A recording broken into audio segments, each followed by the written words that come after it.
materi berjudul Kurikulum PKN di SD, Kompetensi Inti dan Kompetensi Dasar di SD. Saya Maria Sute. Saya Maria Magdalena Nepang.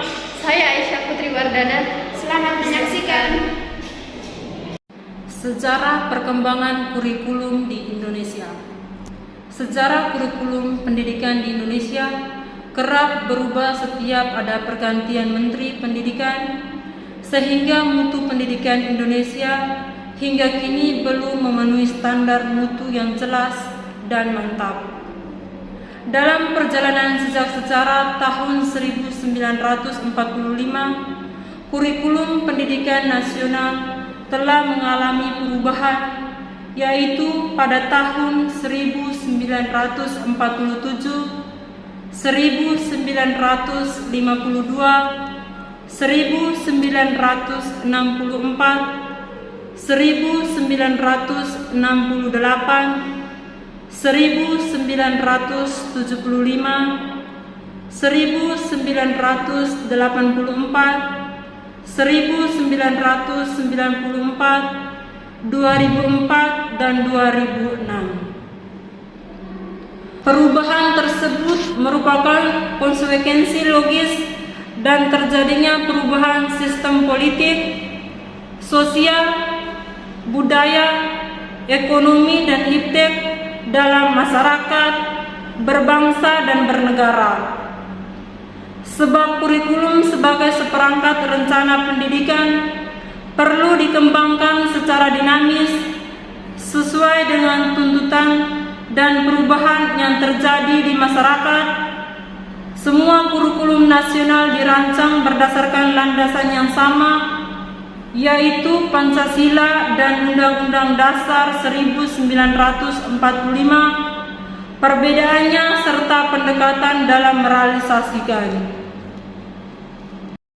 Kelebihan dan kekurangan kurikulum 2013. Yang pertama, kelebihan: memiliki konsep yang jelas terhadap lulusan yang ingin dicapai. Yang kedua, mengemas mata pelajaran menjadi lebih maknawi dalam kehidupan sehari-hari dengan model pembelajaran tematik, integratif, dan pendekatan saintifik.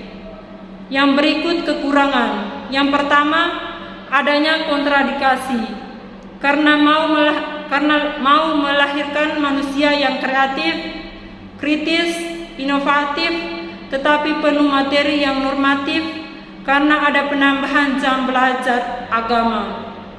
Yang kedua, berharap proses pembelajaran lebih leluasa, tapi ada pembelajaran jam pembelajaran.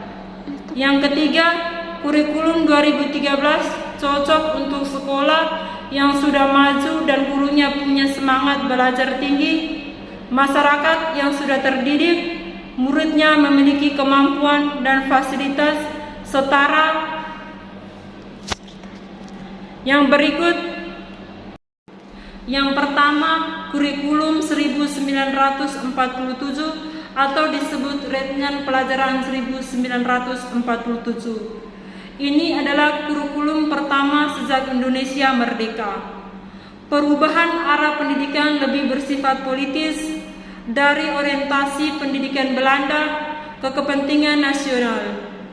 Saat itu mulai ditetapkan asas pendidikan, ditetapkan Pancasila. Kurikulum ini sebutan Renungan Pelajaran 1947 dan baru dilaksanakan pada tahun 1950. Yang kedua, kurikulum 1952. Adanya kurikulum ini merupakan penyempurnaan kurikulum sebelumnya, merinci setiap mata pelajaran sehingga dinamakan Rencana Pelajaran Terurai 1952. Kurikulum ini sudah mengarah pada suatu sistem pendidikan Indonesia. Seperti setiap pelajaran dihubungkan dengan kehidupan sehari-hari. Yang ketiga, kurikulum 1964.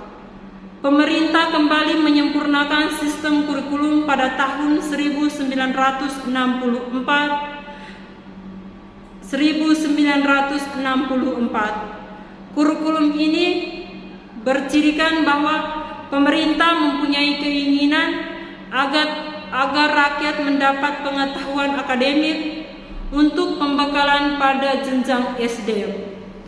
Yang keempat, kurikulum 1968. Kurikulum pertama sejak jatuhnya Soekarno digantikan Soeharto, bersifat politis dan menggantikan Rejim Pendidikan 1964 yang dicitrakan sebagai produk Orde Lama. Yang berikut kurikulum 1975. Pemerintah memperbaiki kurikulum pada tahun ini. Kurikulum ini menekankan pendidikan lebih efektif dan efisien. Kurikulum 1984. Kurikulum ini mengusung pendekatan proses kealihan. Meskipun mengutamakan pendekatan proses, tapi faktor tujuan tetap penting. Kurikulum ini juga sering disebut kurikulum 1975 sebagai subjek belajar.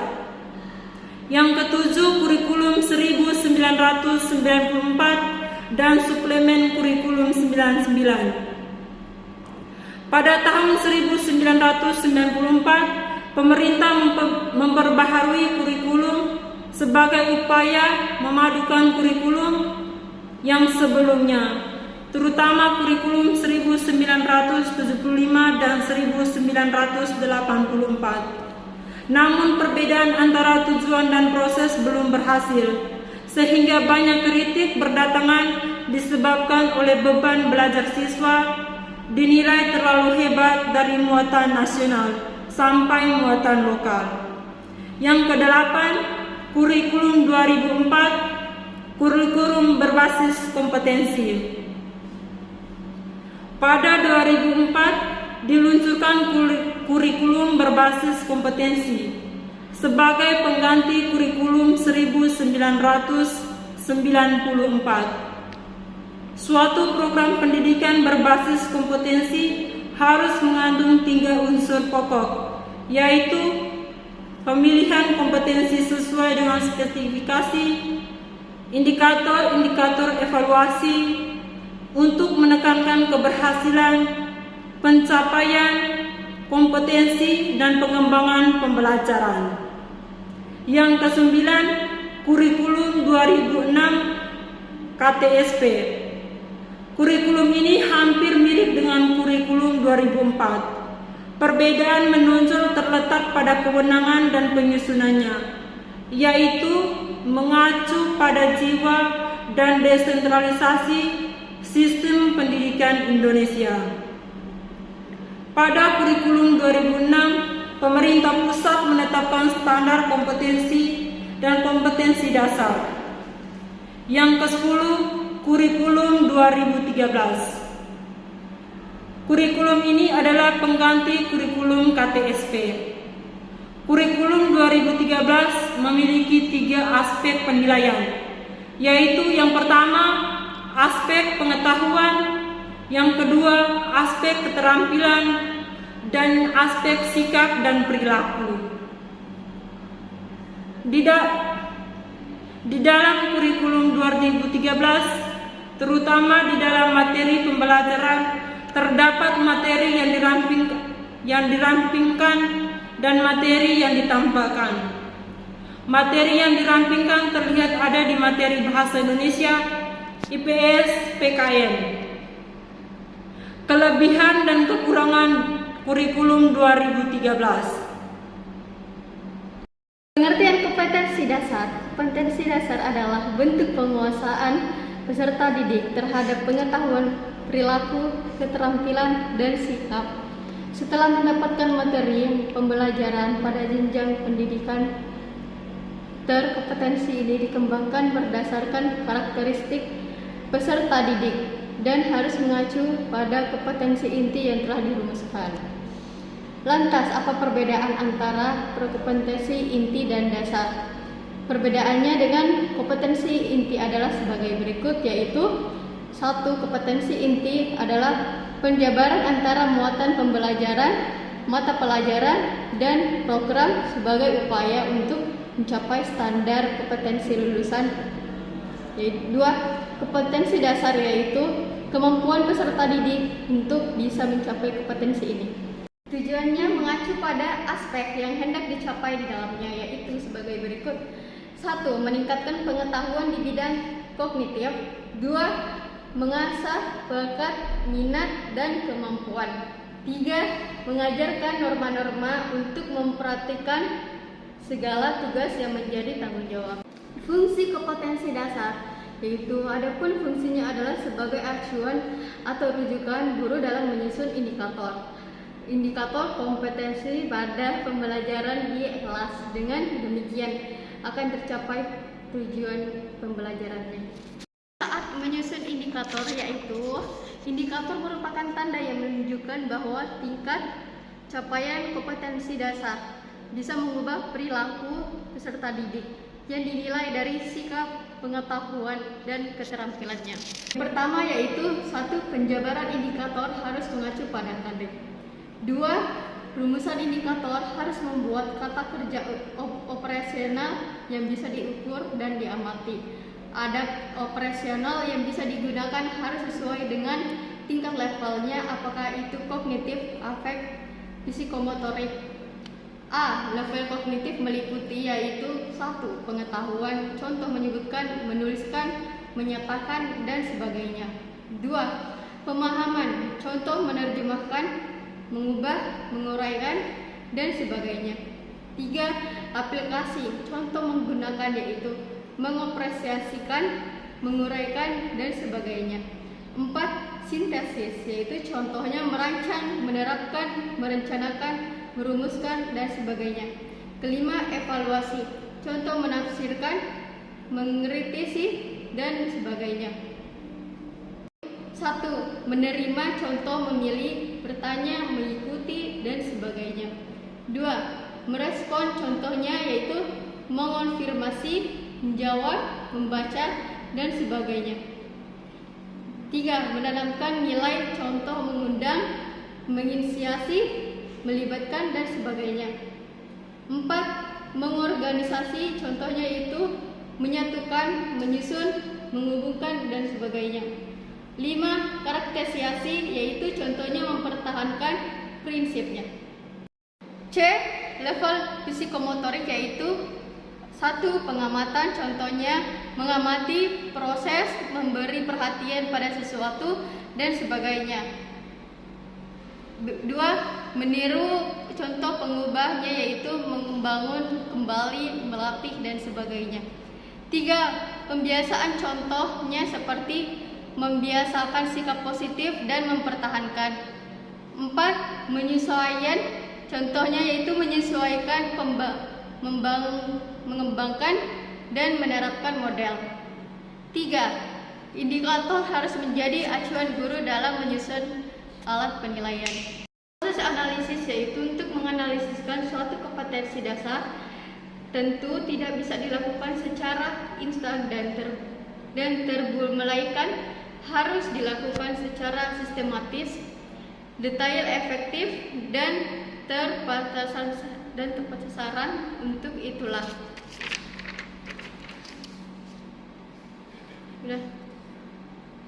yaitu pertama 1. Analisis tugas. 2. Pola analisis. 3. Research atau penelitian. 4. Expert judgment. 5. Individual group interview data. 6. Role play. Selanjutnya pengkajian kompetensi dasar.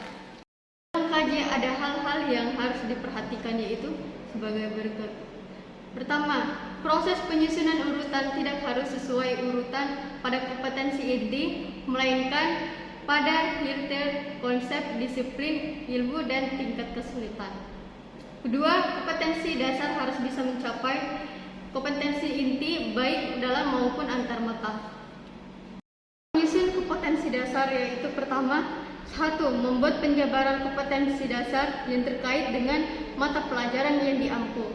2. Menuliskan rumusannya. 3. Melakukan pengkajian guna identifikasi indikator yang tepat, lalu merumuskan indikator melihat urutannya. 4. Melakukan pengkajian ulang terhadap indikator apakah sudah mempresentasikan kompetensi dasar yang ada. Jika ada indikator yang terlewat. 5. Melakukan pengecekan terhadap keakuratan indikator. Yang berikut kompetensi inti. Pengertian kompetensi inti adalah kompetensi utama yang diuraikan ke dalam beberapa aspek, yaitu aspek sikap, pengetahuan, dan keterampilan dan pengetahuan yang harus dipelajari oleh peserta didik di setiap jenjang dan mata pelajaran. Kompetensi ini tidak diajarkan langsung dalam pembelajaran, melainkan setiap mata pembelajaran harus memiliki tujuan yang sama dengan rumusan kompetensinya. Pada KTSP, kompetensi ini biasa disebut sebagai standar kompetensi. Tujuan kompetensi inti.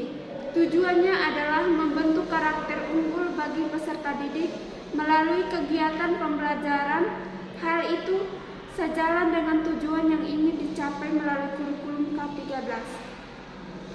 Menurut Permendikbud nomor 24 tahun 2016, kompetensi inti harus mencakup 4 dimensi, yaitu sebagai berikut.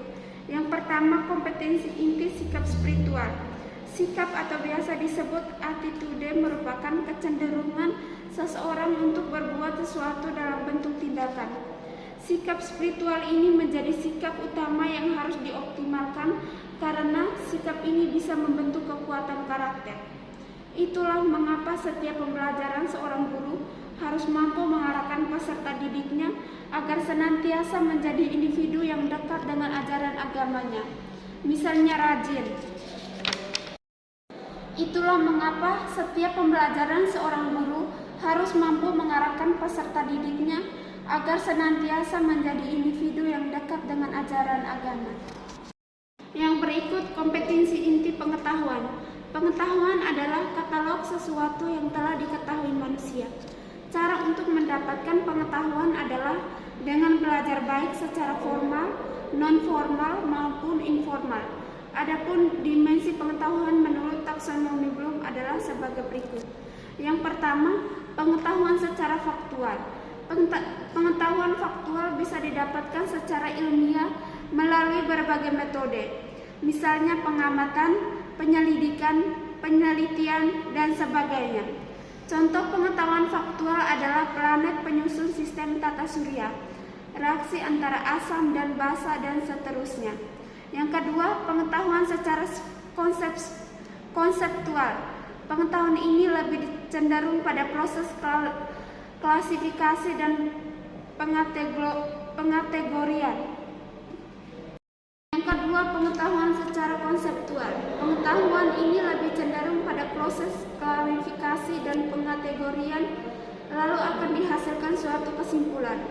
Yang ketiga, pengetahuan prosedural. Pengetahuan ini berisi kaidah-kaidah untuk melakukan sesuatu, misalnya teknik, metode, algoritma, dan sebagainya. Yang berikut kompetensi inti keterampilan.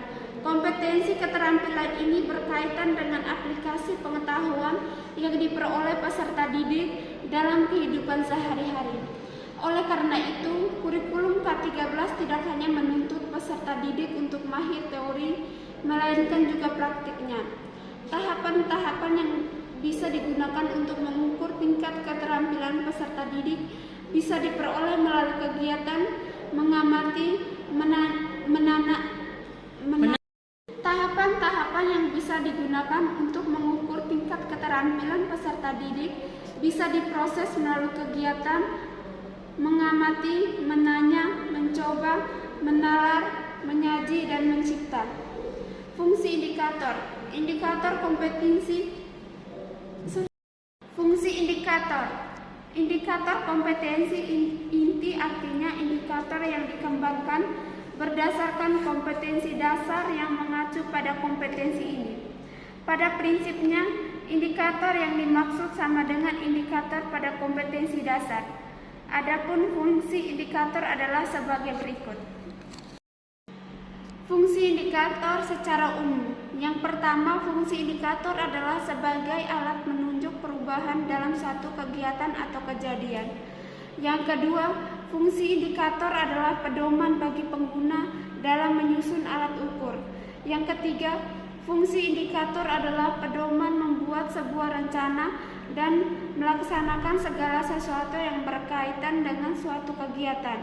Yang keempat, fungsi indikator adalah pedoman dalam mengembangkan suatu kegiatan yang disesuaikan dengan karakteristik, potensi, kebutuhan, dan lingkungan.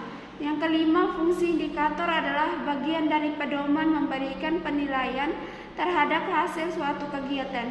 Yang keenam, fungsi indikator adalah ukuran keberhasilan dalam menyelesaikan suatu rencana. Yang ketujuh, fungsi indikator adalah menjadi tolak ukur perubahan dan perkembangan yang terjadi. Yang delapan, fungsi indikator adalah menunjukkan suatu keadaan atau kondisi tertentu. Yang kesembilan, fungsi indikator adalah bagian dari proses pengelolaan agar sesuai dengan yang diharapkan. Yang 10, fungsi indikator adalah penilaian yang dilakukan dengan lebih objektif.